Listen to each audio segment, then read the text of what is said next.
नमस्कार, जय हिंद, राधे राधे साथियों। स्वागत है आपका अपने यूट्यूब चैनल आगाज क्लासेस पर। मैं रतन कृष्ण लवानिया फिर से आपके सामने हाजिर हूँ सामान्य हिंदी की श्रृंखला लेकर, जिसमें हम अनेक शब्दों के एक शब्द साथियों प्रीवियस ईयर प्रश्नों के साथ हमारी सामान्य हिंदी की श्रृंखला चल रही थी। उसी को आज आगे बढ़ाते हुए आज फिर 50 प्रश्नों की श्रृंखला लेकर हम चलते हैं और एक दो क्लासेस और होंगी अनेक शब्दों के एक शब्द के बारे टॉपिक में साथियों। अगर आगे आपको जो भी टॉपिक के प्रीवियस ईयर प्रश्न अगर वो मतलब आप चाहते हो कि इस श्रृंखला में आगे बढ़ाते हुए उस टॉपिक के प्रश्न करवाएं प्रीवियस ईयर के प्रश्न, तो साथियों आप कमेंट बॉक्स में कमेंट करके बता दीजिए या पर्सनल मैसेज भी कर सकते हैं। तो हम बिना देरी के श्रृंखला साथ ही प्रारंभ करते हैं। सीधे हम आते हैं पहले प्रश्न पर।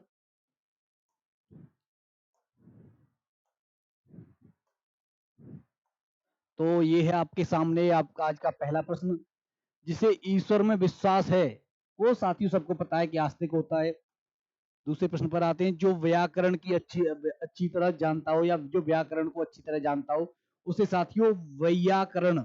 मैंने उस दिन शुरुआत में जब क्लास हुई थी तभी मैंने आपको करवाया था, पर्यायवाची शब्दों में भी मैंने आपको ये वैयाकरण वाला शब्द करवाया था कि दो मात्राएं होती हैं वह के ऊपर।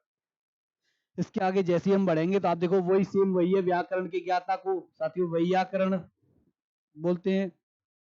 जो क्षमा करने योग्य नहीं है, जो क्षमा करने योग्य नहीं है साथियों अदम्य, जो दमन करने योग्य नहीं है। निर्गुण, निर्गुण तो आपको पता ही है, निर्गुण निराकार जब चर्चा होती है। सक्षम, जो कुछ करने में जो क्षमता रखता है उसे सक्षम बोलते हैं। तो अक्षम्य, जो क्षमा करने योग्य नहीं साथियों उसे अक्षम्य बोलते हैं। पश्चिम और उत्तर दिशाओं के मध्यस्थ कोण साथियों, पश्चिम और उत्तर दिशा के मध्यस्थ कोण साथियों वायव्य होता है और उत्तर और पूर्व के बीच का ईशान होता है और दक्षिण और उसके बीच का आग्नेय होता है साथियों। दक्षिण और उत्तर के बीच का, सॉरी, दक्षिण और पूर्व के बीच का आग्नेय होता है। उत्तर पूर्व का के बीच का कोण ईशान बोला जाता है और पश्चिम और उत्तर के साथियों वायव्य बोला जाता है। इसके आगे जैसे हम बढ़ेंगे तो ऐसी जीविका जिसका कुछ ठीक ठिकाना न हो, ऐसी जीविका जिसका कुछ ठीक ठिकाना न हो उसे साथियों बोलते हैं आकाश वृत्ति। और आकाश में जो फूल खिलता है उसे आकाश कुसुम बोलते हैं। आकाश सलिल, आकाश फल, आकाश में जो फल होता है वो आकाश फल बोला जाता है। ये सब सबसे ही पता चलेगा साथियों। अनिश्चित जीविका अभी हमने आपको करवाया था, जिसका कोई निश्चित जीविका न हो उसे आकाश वृत्ति बोला जाता है। तो सीधे सीधे ये तो सेम रिपीट हो रहे हैं प्रश्न प्रीवियस ईयर में। जिस पर हमला न किया गया हो, जिस पर हमला न किया गया हो साथियों उसे अनाक्रांत बोलते हैं साथियों। अयोध्या आपको पता है अयोध्या नगरी बोला जाता है। आक्रामक, जो आक्रामक दिख रहा हो या उत्तेजित दिख रहा हो उसे आक्रामक। आक्रांता साथी, जिस पर आक्रमण हमला किया गया हो, आक्रांता साथी जिसके द्वारा हमला किया जाता है आक्रांता बोला जाते हैं। अनाक्रांत, जिस पर हमला न किया गया हो साथियों उसे अनाक्रांत बोलते हैं। इसके बाद जैसे ही हम आगे बढ़ेंगे आपको लगता होगा कि साथियों की बार बार जो रिपीट हो रहे हैं उन्हें मैं क्यों नहीं हटाता। मैं इसीलिए नहीं हटाता कि जिससे आपको पता चले कि प्रीवियस ईयर में बार बार हिंदी के प्रश्न प्रीवियस ईयर वाले ही रिपीट होते हैं, तो इन्हीं को रटना है बस आपको। इसीलिए मैं दो दो तीन तीन बार आया हुआ होगा मैं वो सब उसमें करवाता हूँ, बार बार आपको आपके सामने लेके आता हूँ। चाहे एक बार पूछा गया, चाहे दो बार पूछा, तीन बार पूछा गया, लगातार अगर पूछा गया तो मैं चार बार आपको प्रश्न वही दिखेगा, बस भाषा हल्की सी चेंज होगी, जिससे आपको ध्यान रहे कि हाँ प्रीवियस ईयर से प्रश्न पूछे जाते हैं। तो इसीलिए मैं आपको ये हटवाता नहीं हूँ, मैं खुद कह के बोलता हूँ कि ये जो प्रीवियस ईयर में जो लगातार पूछा गया उसे ऐड कर दिया करो। तो जिस पर आक्रमण हो साथियों, जिस पर आक्रमण, आक्रांता जिसके द्वारा आक्रमण किया जाए। अजय, जिसको विजय मतलब जिस पर जीता न जा सके वो अजय बोलते हैं। अभी जिसके खिलाफ कोई केस दर्ज होता है वो साथी में कल ही करवाया था। आक्रांत होगा जिस पर आक्रमण किया गया हो। जो बहुत मंद गति से कार्य करता हो उसे साथियों मंथर बोलते हैं। जो बहुत मंद गति से कार्य करता हो उसे मंथर बोलते हैं। दीर्घ सूत्री आपको पता ही है, मदाकांत कोई शब्द नहीं होता। सत्तर साथियों ये भी कोई शब्द ऐसा नहीं होता। उचित अनुचित का ज्ञान रखने वाला, उचित अनुचित का ज्ञान रखने वाले को साथियों, अब आप बताओ, विवेकी, विवेक, विवेकशील को विवेकी बोलते हैं, ज्ञान रखने वाले ज्ञानी बोलते हैं, चतुर को चतुर। अब ये जो चार ऑप्शन इसने दिए हैं इसमें आप देख पा रहे होंगे साथियों, उसने अब आपको यहाँ ऐसे जैसे है, अब इसमें ऑप्शन है, ऐसे ही ऑप्शन देकर आपको भटकाएगा आयु। तो बस यही कंफ्यूज नहीं होना है। अब पूछ रहा है उचित अनुचित का ज्ञान रखने वाले को क्या कहते हैं। उचित अनुचित का ज्ञान रखने वाले को विवेकी, विवेकी, ज्ञानी, चतुर या दूरदर्शी। तो चौथा हमारा विकल्प है वो चतुर या दूरदर्शी वाला है। तो चतुर या दूरदर्शी इनमें से क्या कहेंगे? तो फिर आप इस पे आ जाइए सीधे प्रश्न पर कि उचित और अनुचित का ज्ञान रखने वाला। अगर साथियों उचित अनुचित का ज्ञान रखने वाले की अगर चर्चा की जाए तो जहां तक मैं जान पा रहा हूं कि विवेकी होगा। और एक मिनट इसमें हल्का सा कंफ्यूजन है तो मैं एक बार चेक कर लेता हूं। पता चला कि क्योंकि मुझे दो में, एक ज्ञानी में और दूरदर्शी और चतुर तो हो ही नहीं सकती, ये तो कोई सवाल ही नहीं है। विवेकी और ज्ञानी में हल्का सा कंफ्यूजन है तो मैं एक बार चेक कर लेता हूँ साथियों। तो नोट्स में अब तो लेके आता हूँ, उस दिन भूल के आया था तो इस चक्कर में, तो आप बेफिक्र होकर करिए। तो साथियों बिल्कुल हम सही हैं, विवेकी ही होगा। वही मैं कह रहा था कि कंफ्यूजन हम गलत नहीं है, लेकिन फिर भी मैं इसलिए चेक कर लेता हूँ साथियों। आपको लगेगा कि सर जब पता ही होता है तो फिर चेक क्यों करते हो? चेक इसलिए कर लेता हूँ कि अगर हल्का सा भी एक भी प्रश्न अगर गलत हुआ तो आप सीधे सीधे कोई न कोई ऐसा विद्यार्थी होगा सीधे कहेगा अरे ये गुरुजी तो गलत ही गलत करवाते हैं। तो इस वजह से मैं आपको सीधे सीधे उसमें चेक कर लेता हूँ, चेक करने में कोई दिक्कत नहीं है। आगे हम प्रश्न पे चलते हैं साथियों। जो अपने कर्तव्य का निश्चय न कर सके, जो अपने कर्तव्य का निश्चय न कर सके, द्वंद्वित, भ्रमित, किम कर्तव्य विमूढ़ और विविधाग्रस्त। अब इन विकल्पों से ही आपको लग रहा होगा कि कर्तव्य का निश्चय न कर सके, किस वाले विकल्प में कर्तव्य की चर्चा है? किम कर्तव्य विमूढ़, सीधे हो गया आंसर। ऐसा कवि जो तत्काल रचना करता हो, ऐसा कवि जो तत्काल, कविराज, कवि वक्ताओं के द्वारा राज करने वाले कविराज बोलते हैं। महाकवि जो कवियों में भी महान होता है उसे महाकवि बोलते हैं। कवीस, कवीस की जब चर्चा होती है वो करवाऊंगा। और कवीस कोई ऐसा शब्द नहीं होता, लेकिन ऐसा कवि जो तत्काल कविता करता हो उसे आंसू कवि बोला जाता है। और इधर साथियों जो संदेह रखें तो आप इस पर भी नजर रखना कि किस समय पूछा गया है। बार बार क्या है कि मैं बार बार बताऊं तो उस पर आपको ध्यान रखना है। प्रीवियस ईयर की जब हमारी श्रृंखला चल रही है तो प्रीवियस ईयर ही होगा। अव्यक्त शब्द के लिए प्रयुक्त एक वाक्य, जिसे कहा न जा सके अकथ्य, जिसे व्यक्त न किया जा सके, जिसे कहा न जा सके, अभी वो सेम वही है, कहा न जा सके जिसे कहा जा सके कथ्य, जिसे व्यक्त किया जा सके, व्यक्त किया जा सकने वाला व्यक्त हो जाएगा, जिसे व्यक्त न किया जा सके अव्यक्त। सीधे सीधे आंसर आ रहा है साथियों। जिसके हाथों में सूल हो, जिसके हाथों में सूल हो, साधी चक्रपाणी, जिसके हाथ में चक्र हो, जिसके हाथ में सूल हो सूल पाणी, जिसके हाथ में वज्र हो वज्र पाणी। और पाणी ग्रहण संस्कार साथियों, शादी मैंने आपको बताया था पाणी ग्रहण संस्कार। संध्या और रात्रि के बीच का समय साथियों, संध्या और रात्रि के बीच का समय, सायकाल, सायकाल तो साथियों शाम वाली बेला को बोलते हैं। सूर्यास्त, जब सूर्यास्त हो जाता है उसे बोलते हैं। निशा साथियों रात्रि को बोलते हैं।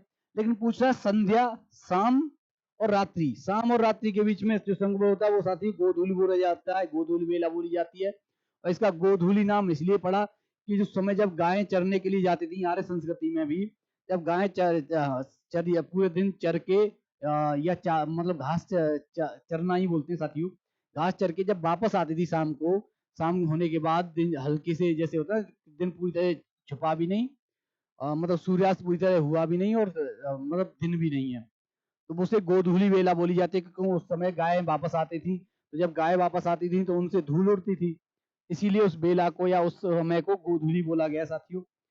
तो ये भी मैंने आपको बता दिया।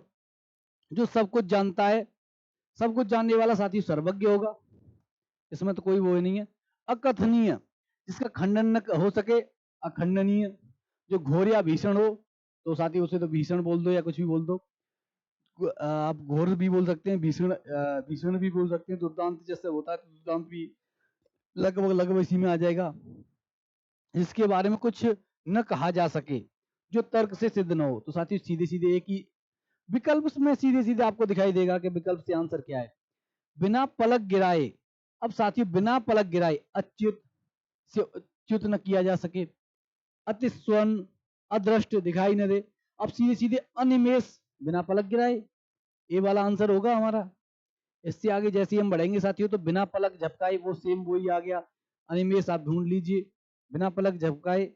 और अनिमेष को ही अपलक भी बोलते हैं साथियों, बिना पलक झपकाए को अनिमेष या अपलक, अपलक भी आए तो गलत नहीं है, अपलक भी बोलते हैं। जिस पर किसी का आतंक छाया हो, साथियों आतंकवाद तो हो नहीं, आतंकवादी, आतंक फैलाने वाले, आतंकित, आत्मघाती, अब जिस पर किसी का आतंक छाया हो वो आतंकित ही हो तो होगा। जो शोक करने योग्य न हो, जो शोक करने योग्य न हो साथियों, तो सीधे सीधे आप दिमाग में आएगा अशोक, जो शोक रहित हो, तो ये तो नहीं है। असमर्थ, जो समर्थ न हो। अशौच, अशौच साथी बोलते हैं शुद्धता को, शुद्धता को, जो शुद्ध और पवित्र हो उसे अशौच बोलते हैं। तो अब सीधे सीधे साथियों अशोच रह गया। जब तीन विकल्प हमें पता है तो बीच में अगर ना भी पता हो तो तीन विकल्प हमें पता है कि ये नहीं हो सकते, तो जो होगा कौन सा, वो जो चौथा विकल्प होगा। तो सीधे सीधे आपके दिमाग में आया होगा कि अशोच है, तो जो शोक करने योग्य न हो। तो ये भी प्रश्न साथियों, कुछ प्रश्न ऐसे हैं जो प्रश्न को पढ़ने से आपके दिमाग में आ जाएंगे, सीधे सीधे आपके दिमाग में आएंगे कि प्रश्न जो पूछ रहा है, उसके बाद विकल्प देखोगे तो विकल्प से उसके आंसर निकलते हैं। जिसे ऊपर कहा गया हो, जिसे ऊपर कहा गया हो, उच्चतम साथियों, जो उच्चतम हो या उच्च हो, कथित कहा गया हो, और उपत्यका, उपत्यका साथियों मैं आपको बताऊंगा आगे आएगा, प्रश्न भी आएगा। उपर्युक्त बोला जाएगा, जो ऊपर, जिसे ऊपर कहा गया उसे उपर्युक्त बोला जाएगा। उपत्यका जब शब्द आएगा तो मैं बताऊंगा, मैं इसीलिए नहीं बताया यहाँ जानबूझकर कि उपत्यका अगर बता दूंगा तो वहां फिर आपको, क्योंकि वहां चार विकल्प मैंने देखे प्रश्न में बड़े लगभग लगभग एक जैसे, तो वहां कंफ्यूजन होगा। मैं चाहता हूं कि आपके सामने यहाँ कंफ्यूज हो जाइए, कोई दिक्कत नहीं है। यहाँ जब कंफ्यूजन दूर हो जाएगा तो आपका पेपर में बिल्कुल कंफ्यूजन नहीं रहेगा, और आपके सारे के सारे प्रश्न सही होने हैं इस बार। तो विद्यार्थियों आप बिल्कुल फिक्र और टेंशन छोड़ दीजिए, बस यहाँ ध्यान रखिए, एकाग्रता यहाँ चाहिए। 2 महीने बच्चे हैं, 2 महीने से भी कम समय का बचा है, तो उसमें लग जाइए। 11 फरवरी का आपका पेपर रहेगा। तो आगे चलते हैं हम साथियों। जिसके हृदय को चोट पहुंची हो, घायल साथियों, जो घायल हुआ हो या चोट पहुंची वो अलग है। मनमोहक, जो सुंदर मनमोह होने वाला हो। मृत्युंजय, जिससे जो मृत्यु पर भी जिसका विजय हो जाए वो मृत्युंजय। मर्माहत, जिसके हृदय पर चोट पहुंची हो। तो जब तीन हमें पता है, चौथा आंसर हो जाएगा। ये जो तरीका मैं आपको बता रहा हूँ, यही इसीलिए मैं आपको प्रीवियस ईयर प्रश्न करवा रहा हूँ साथियों, जिससे आप इससे परिचित हों इस तरीके से। वह धन जो आधिकारिक रूप से राज्य को मिलता हो, वह धन जो आधिकारिक रूप से राज्य को मिलता। अनुदान, तो साथियों आधिकारिक तो नहीं होगा, जो दान देगा उसे अनुदान कहेंगे। रिक्त, रिक्त, ये रिक्त है साथियों, रिक्त, रिक्त। उत्तराधिकार में मिली संपत्ति को रिक्त बोला जाता है। तकावी, तकावी साथियों ऋण था, तो ऋण तो नहीं होगा जब ऋण बांटे जाए। तो रह गया साथियों, जो आधिकारिक रूप से जो धन मिलता है उसे राजस्व बोलते हैं। इसके बाद जैसे हम बढ़ेंगे तो जिसकी माप तोल हो सके उसे साथियों परिमेय बोला जाएगा, माप तोल हो सके उसे परिमेय बोला जाएगा। घुटने तक वहां वाला साथियों अजान बाहु हो जाएगा। लंबोदर अलग है, अप्रत्याशित साथियों अलग है, आध्यांत बिल्कुल अलग है। तो घुटने तक बाहु, अजान बाहु। जिसकी बाहें अधिक लंबी हो वो भी साथियों अजान बाहु ही, सेम वही प्रश्न रिपीट हुआ है। जिसका ज्ञान ज्ञान इंद्रियों द्वारा न हो सके, जितेंद्रिय, अतीन्द्रिय और सर्वजीत या इंद्रजीत। इंद्र को जीतने वाला इंद्रजीत, तो ये तो नहीं होगा। सब पर भी जीतने वाला सर्वजीत भी नहीं होगा। और जितेंद्रिय, इंद्रियों को जीतने वाला, इसका ज्ञान इंद्रियों द्वारा न हो सके। अब साथियों अब आपको लगेगा कि जितेंद्रिय और अतीन्द्रिय इन दोनों में, लेकिन इन दोनों में भी आपको कंफ्यूज नहीं होना, सीधे सीधे आपके दिमाग में आ जाएगा। जैसे हम बढ़ेंगे, जैसे जितेंद्रिय देखेंगे और अतीन्द्रिय देखेंगे, तो आप इन शब्दों से, विकल्पों के शब्दों से पूछिए कि शब्द क्या कह रहे हैं। शब्दों से जैसे ही आप पूछेंगे तो उसमें आप देखोगे कि सीधे सीधे आपके दिमाग में आएगा कि जैसे जितेंद्रिय, तो इंद्रियों को जीतने वाले को जितेंद्रिय बोलेंगे, लेकिन जिसका ज्ञान इंद्रियों द्वारा न हो उसे अतीन्द्रिय बोलेंगे। सीधे सीधे एक ही बचा। जब हमें तीन पता चल गए कि तीन नहीं होंगे, तो जो चौथा बचा वही होगा, तो अतीन्द्रिय होगा। जिसका अनुभव इंद्रियों द्वारा न हो सके, वही आगे साथियों, जिसका अनुभव इंद्रियों द्वारा न हो सके अतीन्द्रिय। सेम वही प्रश्न रिपीट हुआ है। जो इंद्रियों का ज्ञान से परे हो वो भी साथियों अतीन्द्रिय होगा, अतीन्द्रिय होगा। इंद्रियों को जीत लिया हो जिसने, जिसके लिए एक शब्द, इंद्रियों को जीतने वाले को साथियों, अब मैं आपको बताऊं कि न तो इंद्रियाधिपति होगा, जीतेंद्रिय ये गलत है। इंद्र अगर तो जितेंद्रिय साथियों, जितेंद्रिय ये बी वाला ऑप्शन होगा। आप कह सकते हो, इससे पहले जो मैंने आपको बताया था उसमें कहा था इंद्रियों को न जीतने वाला या इंद्रियों से परे हो, ये इसमें कह रहा साथियों कि इंद्रियों को जीत लिया हो जिसने, इसके लिए एक शब्द तो जितेंद्रिय होगा। इसके आगे जैसे हम बढ़ेंगे तो सबका समान भाव से देखने वाले को समदर्शी बोला जाएगा, समान भाव से देखने वाले को। बहुदर्शी, बहुत लोगों को देखने वाला। प्रियदर्शी, प्रिय लोगों को देखने वाला। त्रिकालदर्शी, तीनों कालों को देखने वाला त्रिकालदर्शी। समान देखने वाले को समदर्शी। प्रियदर्शी, अब साथियों ये अभी जो आया था, जो सब जो देखने में प्रिय लगे, या जो कम बोलने वाले को जैसे कम बोलने वाले को अल्प कुछ ऐसा ही शब्द है मुझे ध्यान, अधिक बोलने वाले को वाचाल बोलते हैं, ऐसे ही कम बोलने वाले को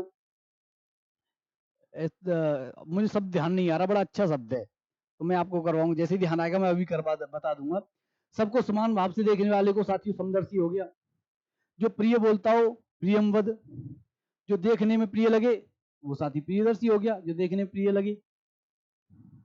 इसके आगे जैसे ही हम बढ़ेंगे तो आप देखोगे कि जो भेदा या तोड़ा न जा सके, जो भेदा या तोड़ा न जा सके। अब देखो दुर्गम, जो गमन करने में मतलब दूर हो या वो हो, तो उससे दुर्गम, दुर्गम आपकी समझ में आई जाएगा, बड़ा आसान शब्द है।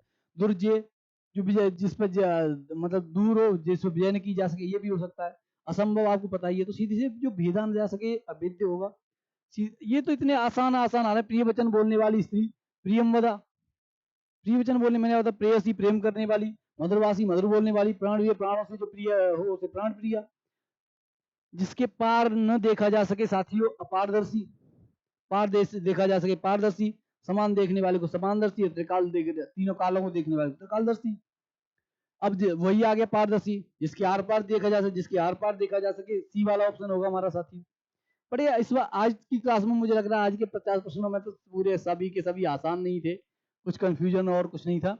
जिसका दमन करना कठिन हो साथियों, अब ये जिसका दमन करना कठिन हो, अच्युत, दुर्बोध और दुर्जय, इसमें कुछ पता चला है? सीधे आपको बिना देरी के दुर्दमनीय लगा देना है। जिसका दमन करना कठिन हो दुर्दमनीय, एक यही विकल्प है जिसमें आपको दमन शब्द नजर आ रहा है।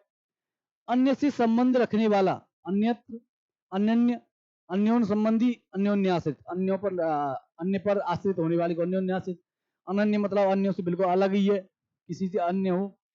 अन्यत्र कहीं इतर है, यहाँ नहीं है, उसे अन्यत्र बोलते हैं। अन्योन्य संबंधी, अन्य से संबंध रखने वाले को साथी अन्योन्य संबंधी बोलेंगे। जिसे जानने की इच्छा है, तो साथी जिसे जानने की इच्छा होगी उसे जिज्ञासु बोलेंगे। जानने की इच्छा को जिज्ञासा बोलते हैं। ज्ञानार्थी, ज्ञान का आप कह सकते हो अर्जन करने वाले ज्ञानार्थी। जिगीसु साथी उसी को बोलते हैं। जिजीविसु, जीने की इच्छा रखने वाले को जिजीविसा, जीने की इच्छा रखने वाला होगा जिजीविसु। जानने की इच्छा रखने वाले को, फिर मैंने बताया था जानने की इच्छा रखने वाले को जिज्ञासु। जिजीविसा साथियों, जीने की इच्छा को जिजीविसा बोलते हैं, तो सीधे सीधे आपके दिमाग में आ जाएगा जीने की इच्छा रखने वाले को जिजीविसा बोलेंगे। जानने की इच्छा रखने वाले मैंने अभी बताया था जिज्ञासु करके आ रहे हैं हम।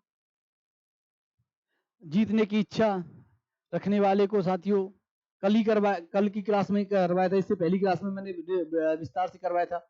और जैसे ही कोई भी इच्छा की चर्चा हो तो मैंने आपको बताया था कि स लगाकर आप लगा सकते हो। दूसरे के दोष खोजने वाले को साथियों, दूसरे के दोष या दूसरे में दोष खोजने वाले को छिद्रान्वेषी बोलते हैं साथियों। अनुसंधान करता, आपको पता है अनुसंधान करने वाले को। आलोचक, आलोचना करने वाले को। शत्रु, तो साथियों आपको बताइए कि शत्रु तो बोलते हैं, दुश्मन शत्रु को बोलते हैं।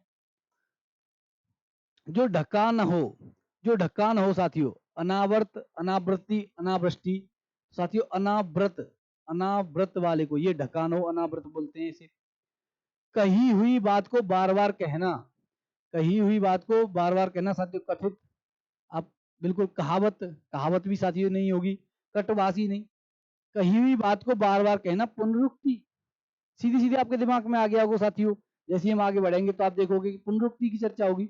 उसके बाद जैसे ही हम देखेंगे तो आप देखोगे कि जो आसानी से प्राप्त किया जा सके, जो आसानी से प्राप्त किया जा सके। अब इसमें आपको इतना आसान आसान प्रश्न आए आज, तो आप कह रहे होंगे कि आज के 50 प्रश्न तो गुरुजी बिल्कुल बल्ले बल्ले हैं। तो जो आसानी से प्राप्त किया जा सके, सुलभ, जो सुलभ हो वही तो आसानी से प्राप्त किया जा सके। समान रूप से ठंडा और गर्म, समशीतोष्ण, समदर्शी, समकालीन, शीतोष्ण। अब साथियों अब आपको समदर्शी, समान देखने वाले को, ये समान दिखाई देने वाले समदर्शी। समकालीन होगा समान काल वाला। शीतोष्ण और समशीतोष्ण, समान रूप से ठंडा और गर्म साथी समशीतोष्ण होगा। बिना देरी के आप सीधे सीधे आप यही कर सकते हो, समशीतोष्ण की चर्चा करेंगे। इसके आगे जैसे हम बढ़ेंगे तो अनुत्तरित, अनुत्तरित शब्द के लिए कौन सा वाक्य सही है? जिसका उत्तर दिया गया हो, जिसका उत्तर न दिया गया हो, जिसके अंदर अर्थ भरा हो, जो आलोचना करने योग्य, ये भी नहीं होगा, आलोचना तो कोई शब्द ही नहीं है। जिसके अंदर अर्थ भरा हो, ये भी साथियों अर्थ भरा हो, ये भी नहीं। अब आपको दो विकल्पों में दिक्कत हुई होगी, कंफ्यूजन। एक तो ए वाले में कि जिसका उत्तर दिया गया हो, और बी वाले में जिसका उत्तर न दिया गया हो। तो शब्द से आप पूछिए, शब्द बताएगा साथियों आंसर। शब्द बोल रहा है कि अनुत्तरित। अब अनुत्तरित में जब अनु लग गया तो जिसका उत्तर दिया गया वो तो उत्तरित हो गया, लेकिन जिसका उत्तर न दिया गया वो साथियों अनुत्तरित होगा। तो इस शब्द से अगर आपको विकल्पों में थोड़ा सा भी कंफ्यूजन है तो शब्द से पूछिए, और शब्द तुरंत आंसर आएगा साथियों। तो ये आपको एक आसान तरीके से मैं आपको समझा रहा हूँ। और अंतिम हमारा प्रश्न साथियों आज का, अपने मत को मानने वाला, स्वेच्छाचारी, स्वस्य, आत्माभिमत और मतानुयायी, ये 4 विकल्प आपको लग रहे होंगे बिल्कुल अलग से विकल्प हैं। और इसमें बिल्कुल आपको लग रहा होगा कि इसमें से कौन सा होगा। तो स्वेच्छाचारी, स्वस्य, आत्माभिमत और मतानुयायी। तो अब विकल्पों से नहीं, अब सीधे शब्द से। मैंने आपको बताया था कि जब विकल्प समझ में ना आए तो शब्द से पूछिए। तो अब शब्द कह रहा है अपने मत को मत को मानने वाले को, अपने मत को मानने वाले को। अब मानने वाला क्या है? अपने किसको मानने वाले को? मत को। अब इसमें देखो स्वेच्छाचारियों को मत शब्द नजर आ रहा है, हल्का सा भी देखा है, वहां तो इच्छा की चर्चा हो रही है, तो ये तो नहीं होगा। स्वस्य में साथियों आप देख रहे हो दृष्टि की चर्चा होगी, इसमें भी नहीं होगा। एक तो मतानुयायी में हो रहा है साथियों, एक आत्मानुभिमत में हो रहा है। अपने मत को मानने वाला मतानुयायी थोड़ी होगा। इस दूसरे के मत को मानने वाले को मतानुयायी बोलेंगे, क्योंकि मतानुयायी क्या है कि मेरे मत को दूसरे मानते हैं, वही तो मेरे मतानुयायी होंगे। तो सीधे सीधे साथियों सी लगा देंगे हम कि आत्माभिमत इसका आंसर होगा। और आज की क्लास को साथियों यहीं विराम देते हैं। मिलते हैं फिर कल की नई क्लास में 50 प्रश्नों के साथ। जय हिंद, राधे राधे साथियों।